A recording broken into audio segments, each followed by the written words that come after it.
All right, welcome back, everybody. This is another episode of Unwired Appalachia Podcast. Special guest Bobby Gilliam.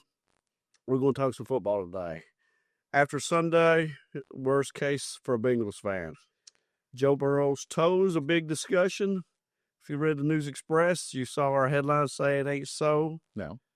Your toe's a heartbreaker. We got to give some credit to Corey and Louisa on that one. Yeah. But first off, thoughts on the injury and what does this mean for the Bengals? I mean, you can't not treat it as a big deal. It is a big deal. I mean, you're losing your franchise quarterback. However, Jake Browning has a good potential. He's been in the system for 3 or 4 years now. He knows the system in and out. It's good to rely on him.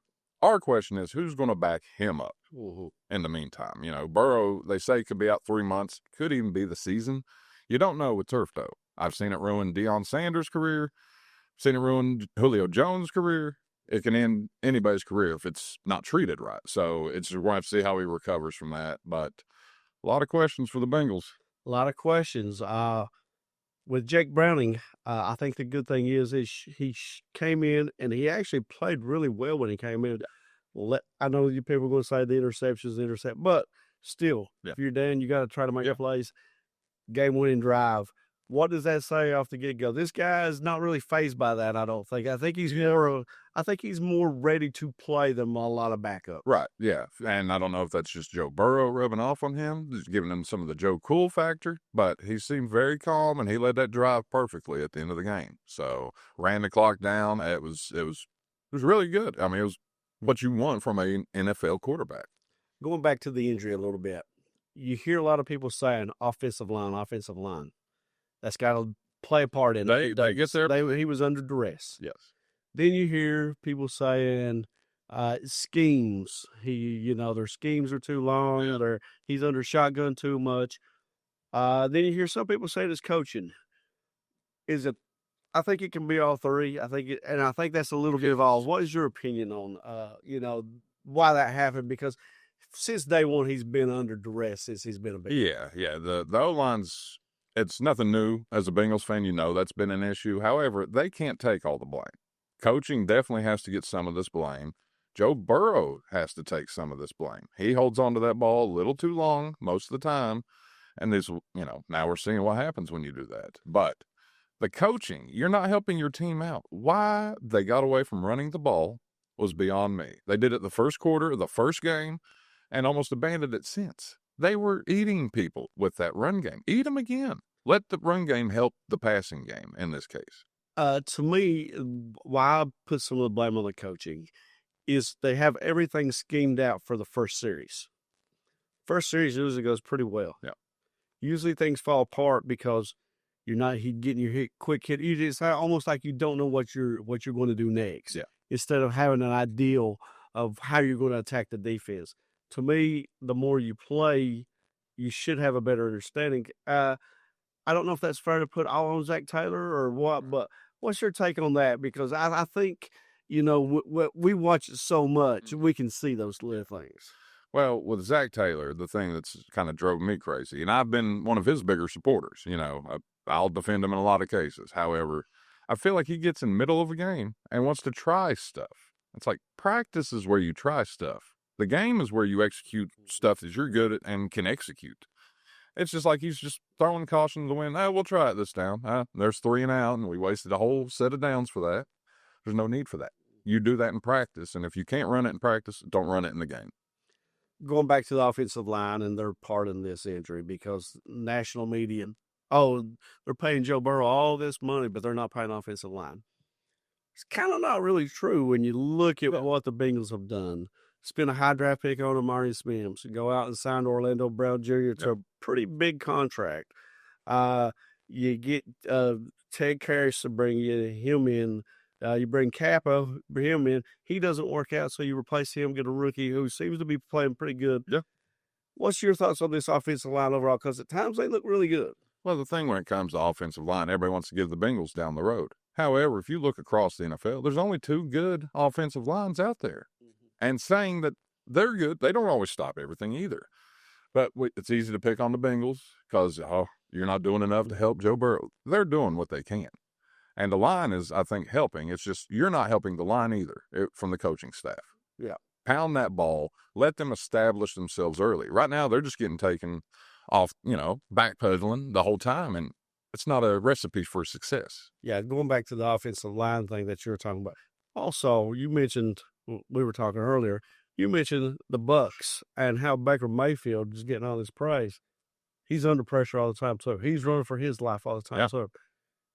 Is it just a matter of time before a lot of these big-time quarterbacks are in the same situation as Burrow? Because to me, it looks like everybody's breaking down. It looks like these defensive lines have so many athletes up on the front now that it is scary. It's a different game.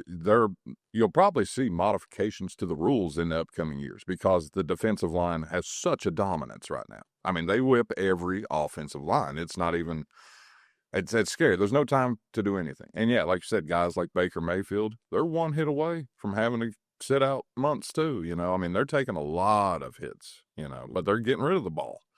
But they're still taking the hits. So, I mean, that's part of the game. It's coming. Be wary of your quarterback. Yeah. So yeah, I think you're exactly right on that. These defensive linemen they're next level athletes, especially the ends. Oh my goodness! Like, you just look at them when you go down the line. There's so many of them. But going back to the Bengals on their outlook, we've talked a lot about the Burrow injury. But going back to the outlook, what can this team do without him? Can they stay in, if he comes back, can they stay in position to be in the playoff hunt? Can they be, even maybe pull out this division because, they're 2-0 right now. You got Minnesota, a winnable game coming up. You got some winnable games coming up. What's your take on the overall outlook of the season right now? My thing is with everyone you have involved, keep it simple. You need to get that run game established. That's going to help out your Jake Browning. I mean, he doesn't need to be throwing the ball 50 times a game, He needs to throw occasional pass after the run. Get the run game going. This team can do it. I mean, the defense is a lot better with Al Golden. So we're not panicking, if there's 20 seconds left in a 30-31 game, we just took the lead. Last year with 20 seconds, we know we're going to lose it. We're going to lose it with 20 seconds. And now we don't have that feeling. It feels like the secondary, especially where they're healthy and playing, they're playing so good right now. Get these young guys going like Knight and Stewart, it's just only going to get better as the season goes. So your offense has to keep the ball out there, though. Run game will help that. So yeah, I think you know that, especially about the defense. Playmakers, I mean, how many turnovers? It seems like every game there's at least 1, 2, 3 interceptions. It seems like our defensive line is all over the quarterback. It seems like we got big guys making runs. I know the run game is probably their weakest aspect right now on defense, but it seems like when they need to make a big tackle, they do. Yeah. This AFC, we were talking about it, going back. There are 1, 2, 3, 4, 5, 6, 7, 8, 9 teams in the league that are 2-0. There are 11 that are 0-2. So that right there is a big swing right now. Just looking at some of these teams who are 2-0. You got the Bengals, obviously, who started 2-0. The Chargers, the Colts, and Bills. Only 4 in the AFC. Right. In the NFC, you got the Eagles, the Packers, the Bucks, 49ers, Cards, and Rams. Yeah. And then the 0-2 teams, well, let's talk about the 2-0 teams. Out of those 2-0 teams, which one stands out to you? Who has the best shot to keep their momentum going, and who might be a pretender right now at 2-0? Well, in the AFC, I'm looking at the Chargers. Right now, they're looking just scary good, and they haven't even fully got to where they need to be. Keenan Allen's back in the fold, but he's getting established. Quentin Johnson's starting to break out. You got Hampton back there in the backfield with Harris, so you got a pretty good backfield, and that defense is still solid. The only problem they've run into in the last years is that offense being able to maintain. They're doing that now, and you're seeing the results. They're coming out 2-0 and pretty convincingly. Yeah. So I think Quentin Johnston's progression has been huge for them, because how do you guard a guy that big with that size? He's opened up that offense. I think Hampton, the way he runs, has been huge for them. A lot of people have been talking about, he might be the best rookie running back in this class, even though Genty was getting all that attention. Right. He looks really good right now. Really solid. What's your thoughts on a team like the Colts come out 2-0?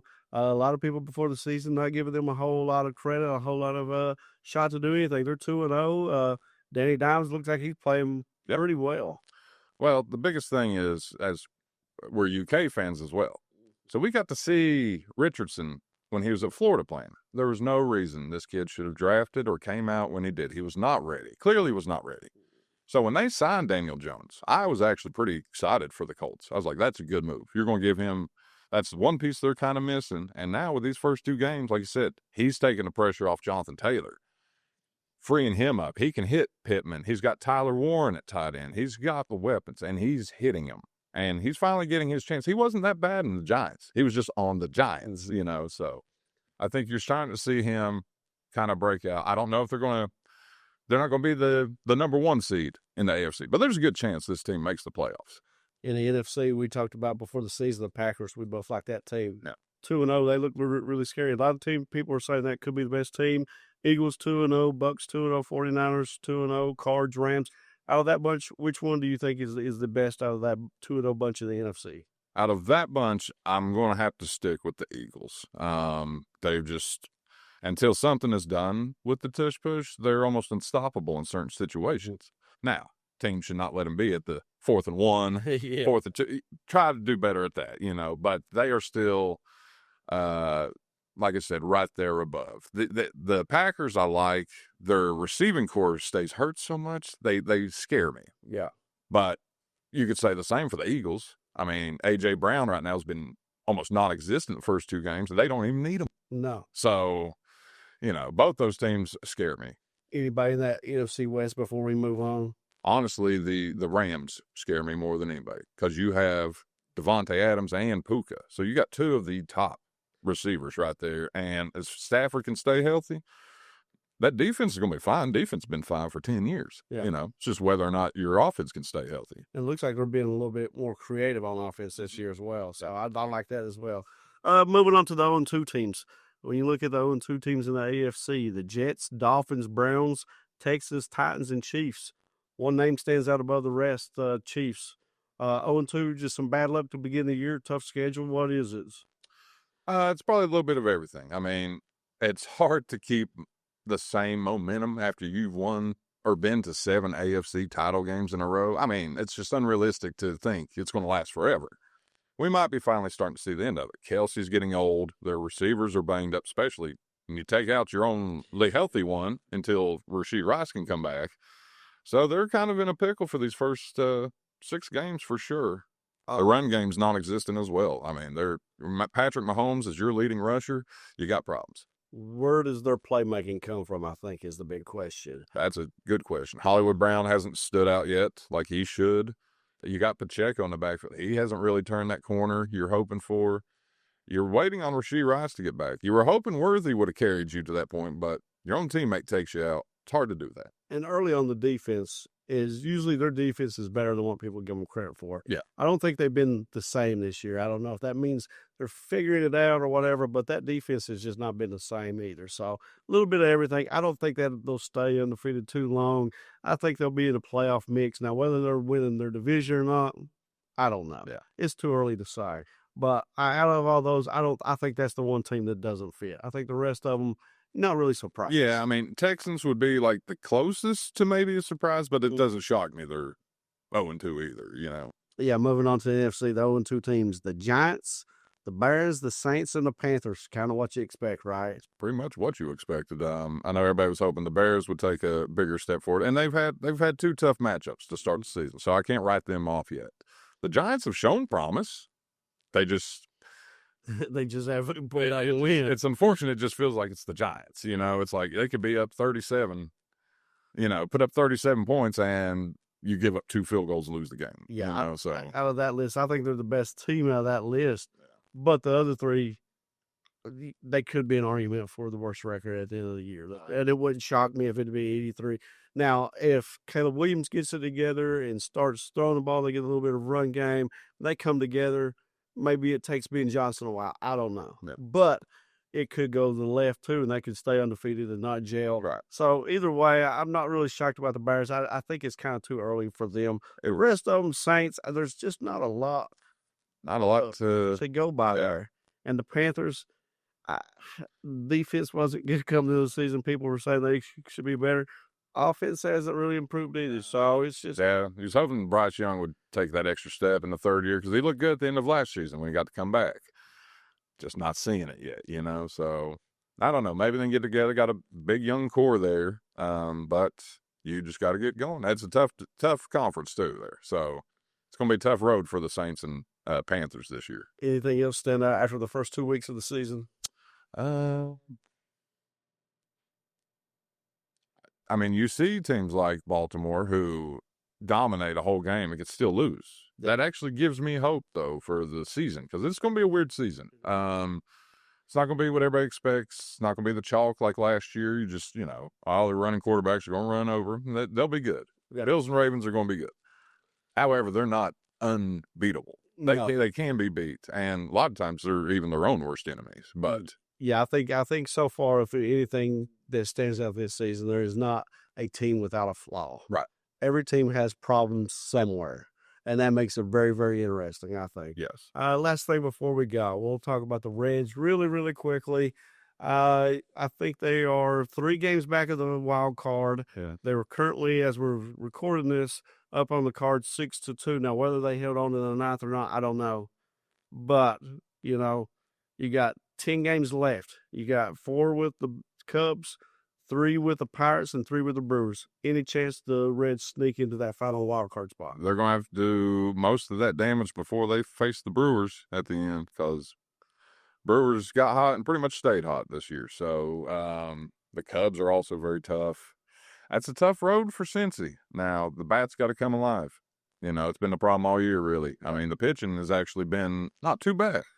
I'm not saying it's a bullpen sometimes, but your hitters have to hit, and we just didn't get the hitting this year. I don't know what this team, how I think it's too late to fix it. Like they are what they are. Yeah. I don't know how you improve on it. It seems like, you're loaded with prospects, but you don't know what to do with some of them. I mean, you hold on to some too long. You don't bring some up enough. It's just. A lot of them stay hurt, too. And that's trade deadline when you need to make a big trade for whether it's a bat or a whatever. Yeah. It seems like they really don't have a direction where they're going. They just like stockpile talent. Now, obviously, at some point, you got to turn that talent into production on the field. Yeah. I don't know what the lack of that is over the years with this team. I don't know if it's leadership, coaching, but to me, that's their big thing, and I don't know how to fix it. Well, it really feels like if they get one thing down, that's the other thing that's a problem. So when their pitching was bad, the hitting was good. Mm-hmm. Now, pitching is pretty good. The hitting's been bad. So, I mean, you got to find a nice medium for those two to come. I mean, even if they make the playoffs, I don't think there's any chance they make any real damage. That's just me. I don't know. You never know when the playoffs roll around. I really don't see them making that charge this late. They're just too inconsistent. Well, like I said, I hope they do, but yeah. Even if they do make it, they still have a little thing called the Phillies and Brewers, and not to mention the $1 billion Dodgers out there. So yes. There's a lot of obstacles to overcome in that National League, and I would be shocked really if the overall winner does not come from the National League this year. Whether it's Philly, LA, even Milwaukee, maybe San Diego, but I don't have a lot of hope for San Diego. But those other 3 definitely have a really good shot. Hey, I guess the last thing before we go, who do you like now if you have to pick a winner right now for a World Series? Who's your favorite out of everybody? I know you just said you like the NFL. Which of those teams, on the spot, you have to pick somebody. Who do you like? You want the whole matchup? Who's your World Series and who's your champion? I'm taking Phillies over Red Sox, 4-2. I like that. I think that could very well happen. AL, I don't know who's going to come out of that. Everybody's so inconsistent. I'll switch it up. I'll say Phillies Blue Jays. We'll take it back to the 90s. Yeah. And I'll just say the Phillies win this time. Right. So. But if the Dodgers make it won't shock me because they got so much talent. Yeah. And they got a lot of guys playing well at the right time. Mm-hmm. Like Mookie Betts has been heating up here lately, and that's the guy you need him going. I mean, Freddie's consistent. You ain't got to worry about him. Teoscar's been heating up here lately, too. Because Shohei pitching now. Yeah. If you don't have to worry about the home runs, now you have to worry about the pitch. So, I mean, he threw 5 shutout innings yesterday, or no-hit innings, actually, and also hit his 50th homer of the year. Yeah, he's a freak of nature, so you can't ever count them out because of him. So Yeah, I guess that's it for this week. We'll try to come back next week. Follow us on whatever social media you find us on. We're on Facebook, Twitter, YouTube, all of them. We're there somewhere. Just go find us. If you want to like and share and comment, all that, we greatly appreciate it. We'll see you next time.